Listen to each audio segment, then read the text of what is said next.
UP TET सन 2016 में पूछे गए उर्दू के कुछ अहम सवालात को आज की अपने इस वीडियो में हम लोग हल करेंगे।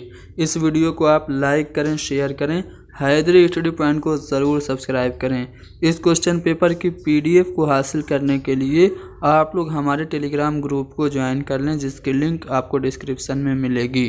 तो चलिए शुरू करते हैं। आज का हमारा पहला सवाल कहा जा रहा है कि मरसिया किस लफ्ज़ से मुश्तक है, यानी कि मरसिया जो है वो किस लफ्ज़ से बना है। तो दोस्तों जो मरसिया है वो लफ्ज़ रेसा से बना है। लफ्ज़ रेसा के माने क्या होते हैं? रोना पीटना, इजहार गम करना होता है। यानी कि जब हम लोग किसी भी ख़ास आदमी की या फिर किसी भी मुअज़्ज़िज़ आदमी की मौत पर इजहार गम करते हैं तो उसी नज़्म को मरसिया कहा जाता है। लेकिन आजकल दौरे हाजिर में मरसिया से मुराद वो नज़्म है जिसमें हज़रत इमाम हुसैन अलैहिस्सलाम और उनके असहाब की मौत के बारे में और उनके गम और मसाइब बयान किए जाते हैं। अगला सवाल यह है कि आहंग किसका शेरी मजमुआ है। तो दोस्तों जो आहंग है ये असरारुल हक मजाज का शेरी मजमुआ है।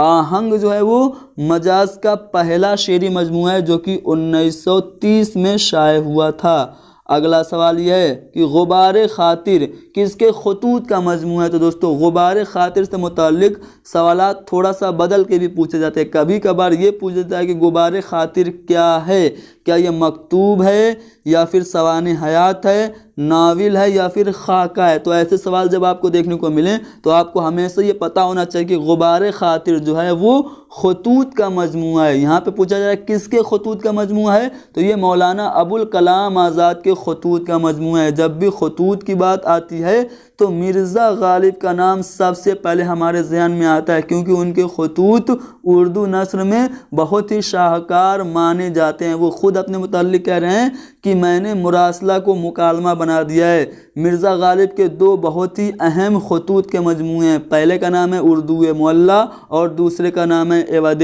हिंदी। अगला सवाल यह कि फसाने अजायब के मुसन्निफ़ का नाम क्या है। तो दोस्तों रजब अली बेग सुरूर फसाने अजायब के मुसन्निफ़ है। जबकि मीर अमन की बात करूं तो मीर अमन ने किस्सा चहार दुर्वेश का तर्जुमा किया था। किस ज़बान में? आसान उर्दू ज़बान में, और इसी तर्जुमा का नाम बागो बहार पड़ा था। जबकि मीर शेर अली अफसोस के बारे में बात करें तो इन्होंने गुलिस्तान सादिका उर्दू में तर्जुमा बाग उर्दू के नाम से किया था। अगला सवाल है कि नाज़ुकी उसके लब की क्या कहिए। नाज़ुकी उसके लब की क्या कहिए, पंखुड़ी एक गुलाब की सी है। ये जो शेर है वो सिन्फ़ सुखन से किस सिन्फ़ सुखन से ताल्लुक़ रखता है। तो दोस्तों इस शेर के मुताल्लिक थोड़ा सा सवाल बदल के ये भी पूछ देता है कि नाज़ुकी उसके लब की क्या कहिए, पंखुड़ी एक गुलाब की सी है। इस शेर में कौन सी सनत है। तो दोस्तों इसमें सनत तस्बीह है, क्योंकि यहाँ पे महबूब के होठों की नाजुकी की तुलना कंपेरिजन तशबीह दी जा रही है गुलाब की पंखुड़ी से, इसलिए इस शेर में सनत तशबीह है। लेकिन पूछा जा रहा है कि ये किस सिन्फ़ सुखन से ताल्लुक़ रखता है। तो दोस्तों ये जो शेर है वो मीर तकी मीर की बहुत ही मशहूर गज़ल का है, यानी कि ये शेर गज़ल से ताल्लुक़ रखता है।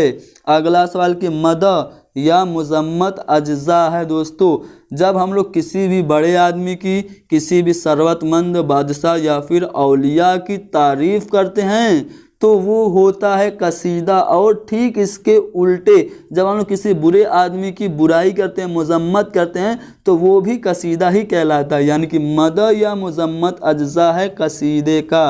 अगला सवाल यह है कि जो किसी लफ्ज़ से किसी तगय्युर से बना हो उसे क्या कहते हैं। यानी कि किसी भी लफ्ज़ से थोड़ा सा बदल के, थोड़ा सा तगय्युर से कोई भी अगर लफ्ज़ बने तो उसको हम लोग क्या कहते हैं। तो दोस्तों उसको हम लोग मुश्तक कहते हैं। ठीक है, मुश्तक कहते हैं। मुश्तक क्या होता है मैं आपको थोड़ा सा बता दूं। मुश्तक के माने होते हैं लिया हुआ, यानी कि किसी भी लफ्ज़ से जो लिया हुआ। जैसे पढ़ना एक लफ्ज़ है, मज़दर है पढ़ना, इससे मैं बना दूं पढ़ाई, तो पढ़ाई क्या है, इसमें मुश्तक हो जाएगा। तो दोस्तों जो किसी लफ्ज़ से किसी तगय्युर से बना हो, थोड़ा सा चेंज करने के बाद बना, वो होता है मुश्तक। बढ़ते हैं अगले सवाल की तरफ।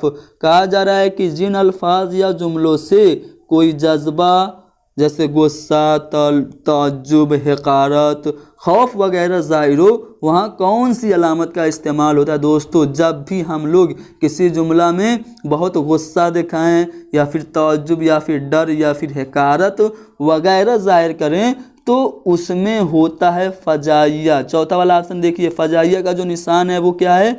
ऐसे एक लंबा खड़ी पाई यानी कि अलिफ खींच के उसके नीचे एक नुक्ता दे देना, यही फजाइया का निशान है, जिसको अंग्रेजी में कहते हैं एक्सक्लेमेटरी साइन और हिंदी में विस्मयादि बोधक चिन्ह कहते हैं। अगला सवाल की ज़ैल में हरफे अत्फ यानी कि कंजंक्शन कौन है? तो दोस्तों यहाँ पे जो और है चौथा वाले ऑप्शन में, ये हरफे अत्फ यानी कि कंजंक्शन है। अगला सवाल ये है कि उस तवील नज्म को क्या कहते हैं जिसके अशार दोनों मिसरे हम वज़न और हम काफिया हों और हर शेर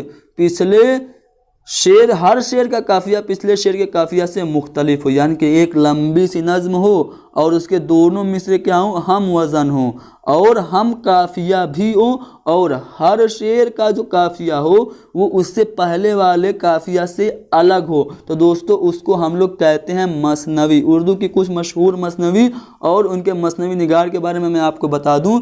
सेहरुल बयान ये मसनवी है मीर हसन के, गुलजार नसीम ये मसनवी है किसकी? गुलजार नसीम मसनवी है पंडित दिया शंकर नसीम की। जबकि ज़हरे इश्क की बात करूं तो ये मसनवी है मिर्ज़ा शौक की, और दरियाए इश्क की बात करूं तो ये मीर तकी मीर की मसनवी है। तो ये मसनवियाँ हैं, अक्सर एग्जाम में पूछी जाती हैं, इसलिए मैंने आपको बता दिया। बढ़ते हैं अगले सवाल की तरफ। कहा जा रहा है कि जिस सिफत से किसी चीज़ की गिनती मालूम हो उसे क्या कहते हैं? बहुत आसान सवाल है।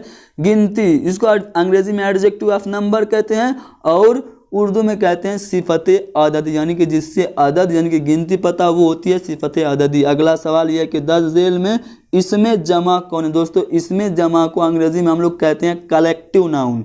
क्या कुर्सी कलेक्टिव नाउन है? जी नहीं दोस्तों, जाली भी नहीं है और डफली भी नहीं है। फौज क्या है? ये कलेक्टिव नाउन है, क्योंकि इसमें जो सिपाही होते हैं उनका एक ग्रुप होता है, तो सिपाहियों के झुंड को फौज कहा जाता है, इसलिए जो फौज है वो कलेक्टिव नाउन यानी कि इसमें जमा है।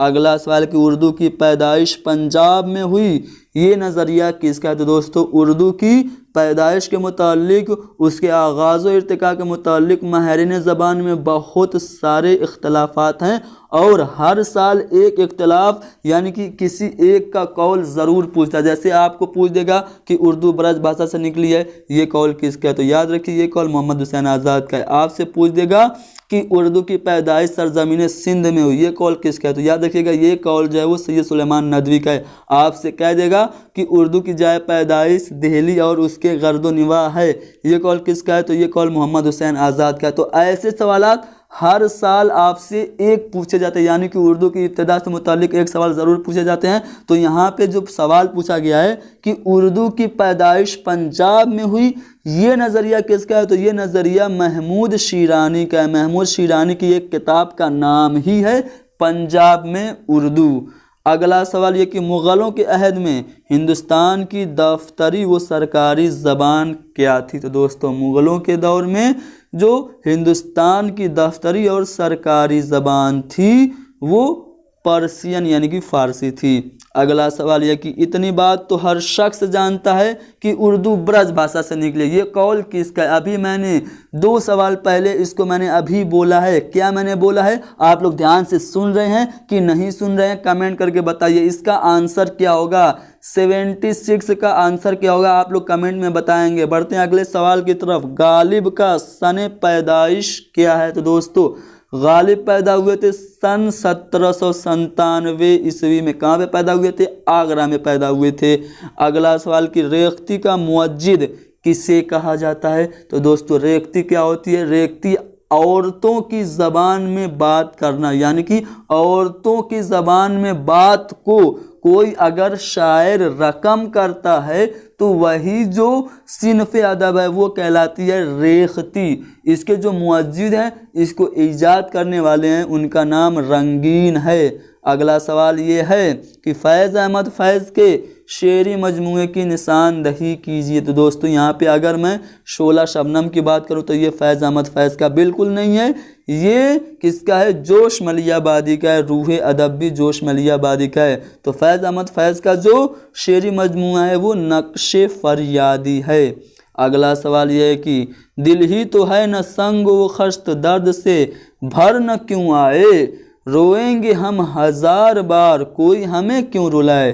तो ये दोस्तों यहाँ पे जो शायर है कह रहा है कि रोएंगे हम हजार बार, यानी कि हम खुद से हजार बार रोएंगे लेकिन हमें कोई ना रुलाए। तो ये जो शेर है वो किसका है? तो दोस्तों ये मिर्ज़ा असदुल्ला खां गालिब का है।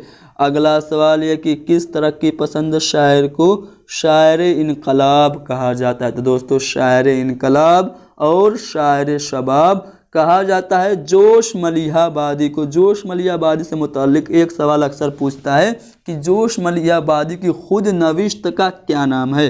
तो दोस्तों जोश मलिहाबादी की जो खुद नविश्त है उसका नाम यादों की बारात है। इसी सवाल को थोड़ा सा बदल के ऐसे पूछ सकता है कि यादों की बारात है क्या सवाने हयात है, खुद नविश्त है, खाका है? तो दोस्तों याद रखिएगा यादों की बारात जोश मलिहाबादी की खुद नविश्त है। अगला सवाल कि मिंदाज़ा जेल में से कौन सा शेरी मजमूआ इकबाल का नहीं है? तो सबसे पहले इकबाल का कौन कौन सा शेरी मजमूआ है ये पता कर लेते हैं। बाले जिब्रील बिलाशुबा इकबाल का शेरी मजमूआ है। ज़रब कलीम भी इकबाल का शेरी मजमूआ है। अरमगान हिजाज भी इकबाल का ही शेरी मजमूआ है। अब बचा चौथा वाला ऑप्शन बेकरा, तो ये इकबाल का शेरी मजमूआ नहीं है। तो यही हमारा सही जवाब हो जाएगा। चौथा वाला ऑप्शन बेकरा जो है वो इकबाल का शेरी मजमूआ नहीं है।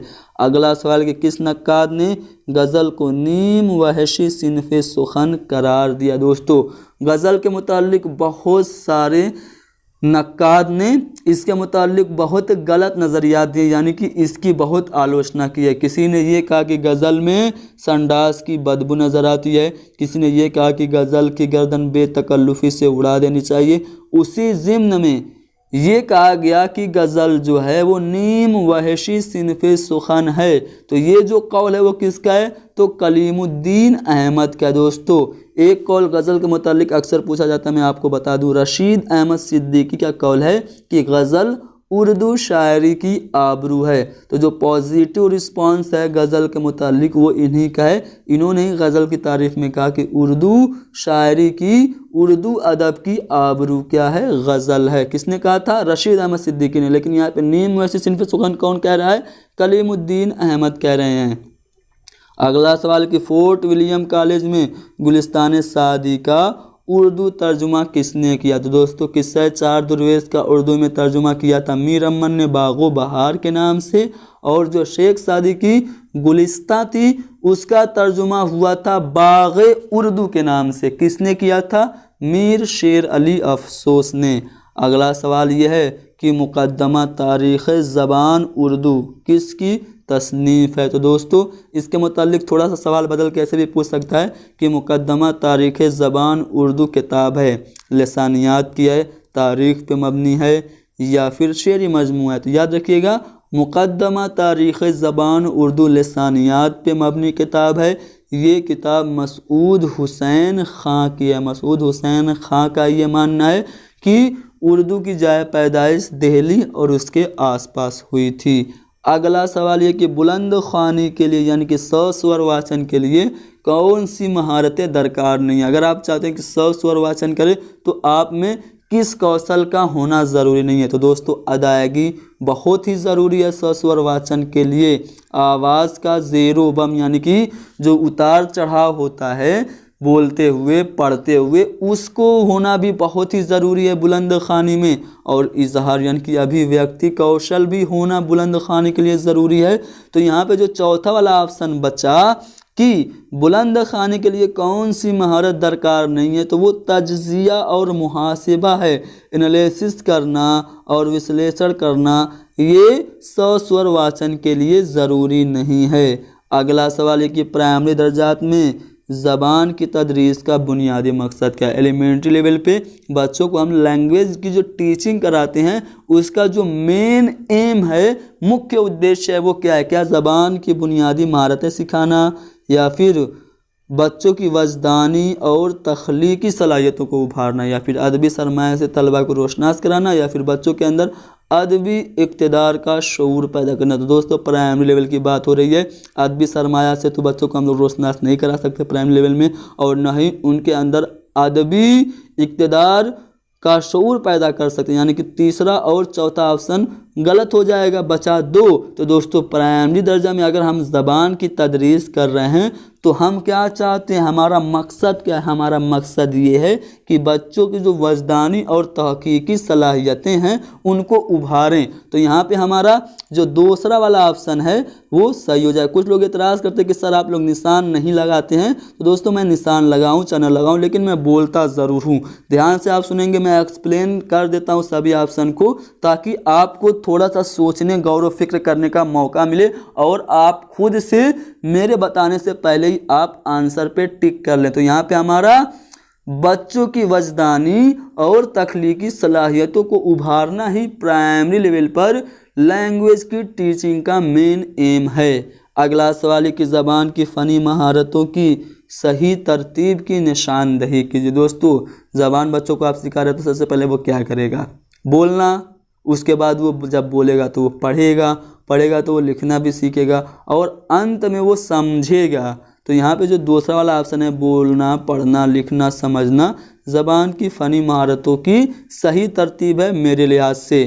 ठीक है, मेरे लिहाज से यही सही ऑप्शन है। आप लोगों का मानना क्या है कमेंट करके बताइए। ठीक है, कमेंट में आप लोग डिस्कशन बिल्कुल करते रहिए। ठीक है, कमेंट आप करेंगे तो मुझे और ज़्यादा मेहनत करने का जज्बा मिलेगा। मैं उर्दू को लेके यहाँ पे क्यों आया हूँ, मैं चाहता तो कोई और सब्जेक्ट भी पढ़ा देता। मेरा चाइल्ड डेवलपमेंट एंड पेडागोगी बहुत ही अच्छा है, अकेडमी पे मैं अक्सर पढ़ाता हूँ, तो वहाँ पे मैं यहाँ पे चाइल्ड डेवलपमेंट भी पढ़ा सकता था, लेकिन मैं उर्दू पढ़ा रहा हूँ। मैं जानता हूँ कि उर्दू के एजुकेटर यूट्यूब पे नहीं हैं, कुछ बहुत ही लिमिटेड हैं, जो कि मेरे ख्याल से वो काफ़ी नहीं है आपको टेट पास कराने के लिए। इसलिए मैंने ये ज़िम्मा उठाया है, आपके लिए लगातार मेहनत कर रहा हूँ। आप लोग भी तो मेरा साथ दीजिए, वीडियो को ज़्यादा से ज़्यादा शेयर किया कीजिए और आखिर तक देखिए। और हाँ दोस्तों, हमारे चैनल को सब्सक्राइब तो ज़रूर करिए। चलिए अगला सवाल देखते हैं।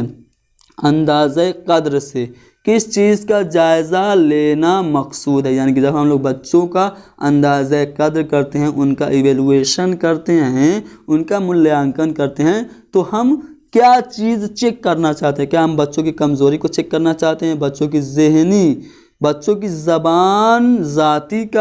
ज़बानदानी का, या फिर बच्चों की तालीमी तरक्की और उसके रवैये, शौक़, तसव्वुरात और आदतों का अंदाज़ा लगाना चाहते हैं, या फिर दर्जे में तलबा की मौजूदगी को यकीनी बनाना चाहते हैं। तो दोस्तों जब हम लोग अंदाज़े कद्र करते हैं तो हम क्या करेंगे। अब तक आपने अपने दिमाग में आंसर बना लिया होगा। जिन लोगों ने थर्ड वाले ऑप्शन को चूज़ किया है उनका आंसर बिल्कुल सही है, क्योंकि जब हम लोग अंदाज़े कद्र करते हैं तो हम यही चेक करते हैं कि बच्चों की जो तालीमी प्रोग्रेस हो रही है, उनका जो एजुकेशनल प्रोग्रेस हो रहा है वो कितना हो रहा है, बच्चों का रवैया क्या है, उनको किस चीज़ में शौक़ ज़्यादा है, और उनके तसव्वुरात और उनके आदतों का अंदाज़ा लगाते हैं। तो यहाँ पे हमारा तीसरा वाला ऑप्शन सही जवाब है। अगला सवाल जो कि आखिरी सवाल है, एराब का क्या मतलब है। तो दोस्तों एराब अरबी में आपको ज़्यादातर देखने को मिलता है। एराब क्या होता है, ज़ेर ज़बर पेश, यही एराब कहलाता है। तो दोस्तों एराब का मतलब है हुरूफ में ज़ेर ज़बर और पेश लगाना। तो तीसरा वाला ऑप्शन हमारा यहाँ पे सही जवाब है।